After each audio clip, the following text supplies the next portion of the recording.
எங்களோட ஐ தமிழ் சேனல்ல உங்களுடைய தொழிலை விளம்பரப்படுத்த விரும்புறீங்களா? ஸ்கிரீன்ல தெரியற இந்த நம்பரை காண்டாக்ட் பண்ணுங்க, கால் பண்ணுங்க, பிசினஸ் டெவலப் பண்ணுங்க. போன 15 நாளைக்கு முன்னாடி இருந்ததை போல இருக்கா? இதுல ஏதாவது சேஞ்சஸ் இருக்கா?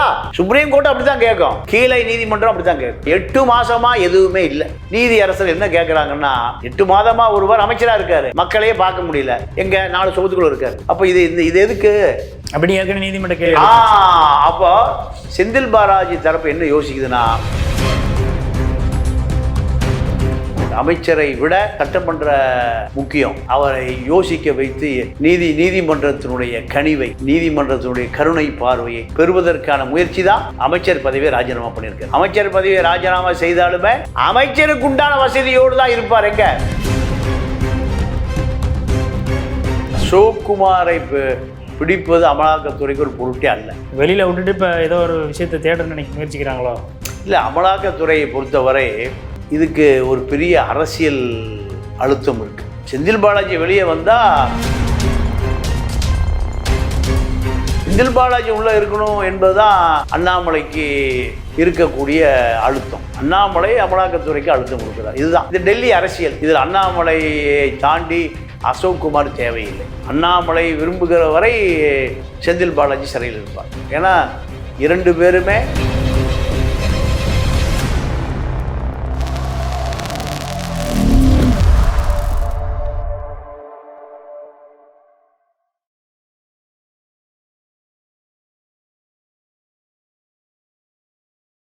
ஐத்தமிழர்களுக்கு வணக்கம். இன்றைய நேர்காணலில் நம்முடைய இணைந்திருப்பவர் மூத்த பத்திரிகையாளர் திரு பாண்டியன் அவர்கள். அவரிடம் பல்வேறு கேள்விகள் இருக்கிறது, வாருங்கள் அவரிடம் கேட்கலாம். வணக்கம் சார். வணக்கம். எப்படி இருக்கீங்க? நல்லா இருக்கேன். இப்போ செந்தில் பாலாஜி அவர்களுடைய ஜாமீன் விவகாரம் இன்று விசாரணைக்கு வந்திருக்குது. அதனுடைய அப்டேட் என்ன, அப்படி விசாரணை தொடர்ந்து போயிட்டு இருக்கு. முன்னதாக அமைச்சர் பதவியை ராஜினாமா செஞ்சிருக்கிறாரு. செய்த அடுத்த கணமே ஜாமீன் மனுவும் தாக்கல் செய்யப்பட்டிருக்கு.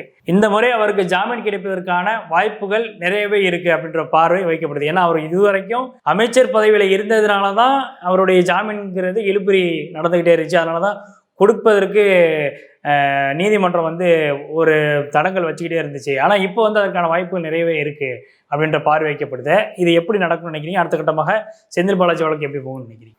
இல்லை, நீதிமன்ற நடைமுறை என்னன்னா, ஒருவர் கைது செய்யப்பட்டு விட்டார், சிறையில் அடைபட்டு கிடக்கிறார், வழக்கு விசாரணைக்கு வருகிறது. விசாரணைக்கு வருகிற பொழுது நீதிபதி என்ன கேட்பாருன்னா, நீங்கள் எஃப்ஐஆரை கொடுப்பான், சார்ஜ் ஷீட்டை கொடுப்பாங்க, குற்றப்பத்திரிகை நகல் கொடுக்கப்படும். யாருக்கு? நீதிபதிக்கு.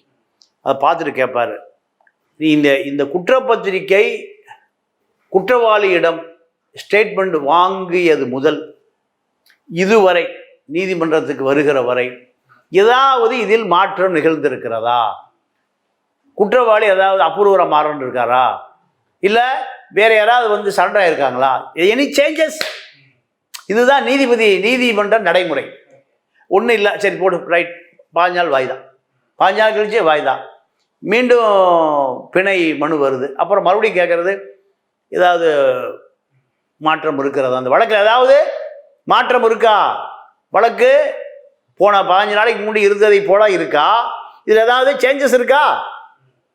சுப்ரீம் கோர்ட் அப்படித்தான் கேட்கும், கீழே நீதிமன்றம் அப்படித்தான் கேட்கும். அப்போ இதில் 8 மாசமா எதுவுமே இல்லை. இப்போ நீதி அரசர் என்ன கேட்குறாங்கன்னா, இவர் அமைச்சராக இருந்து ஜெயிலுக்குள்ள இருந்து என்ன மக்கள் பணி செய்ய போறாரு? என்ன செய்ய முடியும்? 8 மாதமா ஒருவர் அமைச்சரா இருக்காரு, மக்களையே பார்க்க முடியல, எங்க 4 சொத்துக்குள்ள இருக்காரு. அப்போ இது எதுக்கு? அப்படி நீதிமன்ற கேள்வி. அப்போ செந்தில் பாலாஜி தரப்பு என்ன யோசிக்குதுன்னா, நமக்கு பிணை வேணும், தேர்தல் வந்துருச்சு, போய் வேலை செய்யணும், இல்லைன்னா மக்கள் மறந்துடுவான். பிணைக்கு எது தடையா இருக்கு? அமைச்சர் பதவி தடையா இருக்கு. சரி, ஏதாவது சேஞ்சஸ், ஏதாவது மாற்றம், அமைச்சர் பதவி வேண்டாம். இதுதான் செந்தில் பாலாஜி உருப்பட்டு இறங்கி வந்திருக்கார். நீதிமன்றம் இதை பரிசீலிக்குமான்னு பார்க்குறாரு. ஏன்னா இப்போ அவருக்கு அங்கே கரூர் தொகுதிக்கு போகலைன்னா, கொங்கு தொகுதிக்கு போகலைன்னா செந்தில் பாலாஜி இந்த தேர்தலில் மறக்கடிக்கப்படுவார். நீங்கள் செந்தில் பாலாஜிக்கு எதிரணி மீனா ஜெயக்குமார் களத்தில் வந்துடுவார், அண்ணாமலை களத்தில் வந்துடுவார். இப்படி பல பிரச்சனைகள் இருக்குது. அமைச்சரை விட சட்டமன்ற முக்கியம். இதுதான் அவரை யோசிக்க வைத்து நீங்கள் நீதிமன்றத்தினுடைய கனிவை, நீதிமன்றத்தினுடைய கருணை பார்வையை பெறுவதற்கான முயற்சி தான் அமைச்சர் பதவியை ராஜினாமா பண்ணியிருக்கார். அமைச்சர் பதவியை ராஜினாமா செய்தாலுமே அமைச்சருக்கு உண்டான வசதியோடு தான் இருப்பார். எங்க? சிறைச்சாலையில். அமைச்சராக இல்லைன்னு அவருக்கு கொடுக்குற 3 சப்பாத்தியில் 1 சப்பாத்தி குறைச்சிட மாட்டான். அவர் கொடுக்குற வெஜிடபிள் சூப்பை நிறுத்திட மாட்டான். அவர் கொடுக்குற காலையில் இஞ்சி டீ குடிப்பார், அதை நிறுத்த மாட்டான். அமைச்சர் என்னவோ அதுதான் இப்போவும். ஆக ஆளுங்கட்சி சிறை, ஆளுங்கட்சி எம்எல்ஏ, ஆளுங்கட்சி ஆளுகிறது. அதனால் சிறைக்குள்ளே எந்த மாற்றம் நடக்கிறது. அதே முதல் வகுப்பு தான். முதல் வகுப்பு தான். காலை எழுந்திரிச்சு வாக்கிங் போகிறதுக்கு அதே இடம் தான். சாயங்காலம் வாக்கிங் போகிறதுக்கு அதே இடம் தான். இரவு படுக்கும்போது கோதுமை தோசை கேட்குறாரு, அதே கோதுமை தோசை தான். அப்போது செந்தில் பாலாஜி நீதிமன்றத்தினுடைய கனிவு பார்வைக்காக காத்து கிடக்கிறார். அதற்காக தன்னுடைய 8 மாத கால அமைச்சர் பதவியை ராஜினாமா செய்திருக்கிறார். கண்டிப்பாக அவர் வெளியே வருவார் என்கின்ற நம்பிக்கையோடு நீங்கள் அமைச்சர் செந்தில் பாலாஜி காத்திருக்கிறார். நீதிமன்றம் இதை கனிவோடு பரிசீலிக்கும் என்ற நம்பிக்கை செந்தில் பாலாஜிக்கு மட்டுமல்ல, திமுக தொண்டர்களுக்கும் இருக்கு, கரூர் தொண்டர்களுக்கும் இருக்கு. கரூர் மாஃபியாக்கள், கரூர் கம்பெனிஸ், இப்படி ஒரு கும்பலே இருக்கு. யாரை எதிர்பார்த்து? செந்தில் பாலாஜியை எதிர்பார்த்து.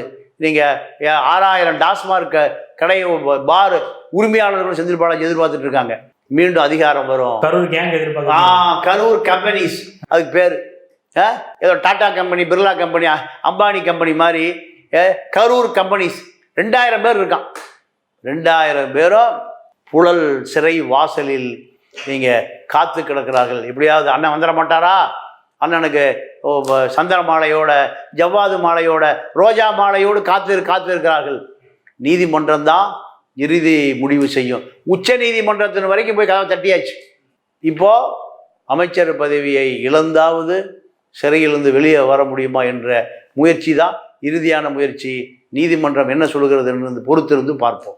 இப்போ அசோக் குமார் ஒரு பக்கம் தலைமறைவாகி இருக்கிறார் அப்படின்ற ஒரு விஷயம் இருக்கிறப்போ, அவர் இங்கே தலைமறைவாக இருக்கிறதுனால இவருடைய ஜாமீன் மனு தொடர்ந்து புறக்கணிக்கப்பட்டுக்கிட்டு இருக்கு. அவர் எக்ஸ்டெண்ட் ஆகிட்டே இருக்கிறாரு அப்படின்னு எடுத்துக்கலாமா? அவர் ஒரு முக்கிய காரணமாக இதில் இருக்கிறாரா? இல்லை, அசோக் குமாரை பிடிப்பது அமலாக்கத்துறைக்கு ஒரு பொருட்டே அல்ல. வெளியில் விட்டுட்டு இப்போ ஏதோ ஒரு விஷயத்தை தேடணும்னு முயற்சிக்கிறாங்களோ?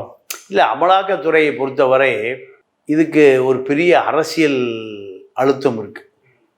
செந்தில் பாலாஜி வெளியே வந்தால் அண்ணாமலையுடைய அரசியல் வாழ்க்கை பின்னடைவு. இதுதான் அண்ணாமலைக்கும் செந்தில் பாலாஜிக்குமான முரண்பாடு.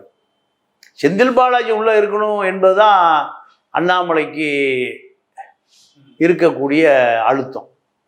அண்ணாமலை அமலாக்கத்துறைக்கு அழுத்தம் கொடுக்குறார். இது டெல்லி அரசியல். இதில் அண்ணாமலையை தாண்டி அசோக் குமார் தேவையில்லை. அண்ணாமலை விரும்புகிற வரை செந்தில் பாலாஜி சிறையில் இருப்பார். ஏன்னா 2 பேருமே ஒரே உரையில் இருக்க முடியாது. கொங்கு பெல்ட்டில் 2 பேரும் அதிகாரம் செலுத்த முடியாது. திமுகவா பிஜேபியா? அப்போது தேர்தல் முடிந்த பிறகுதான் செந்தில் பாலாஜி வெளியே வருவார் என்பதற்கான சூழல் தான் இப்போ அதிகமாக இருக்குது. அப்போ பாராளுமன்ற தேர்தலுக்கு பிறகுதான் வாய்ப்பு, அதுதான் சூழல் அதிகமாக இருக்குது. ஏன்னா இதுக்குள்ள அரசியல் இருக்குது. அரசியல் என்பது ஒரு பெரிய நீண்ட நெடிய வரலாறு உடையது. அதனால் செந்தில் பாலாஜி கண்டிப்பாக தேர்தல் பணி ஆற்ற முடியாது. இதுதான் இன்னைக்கு இருக்கக்கூடிய இந்த வழக்கின் சூழல். நிச்சயமாக பல்வேறு கேள்விகளுக்கு ரொம்பவே தெளிவாக பதில் சொன்னீங்க. என்னுடைய அரங்கிற்கு நேர்காணல் அளித்ததுக்கு மிக்க நன்றி சார். நன்றி, வணக்கம்.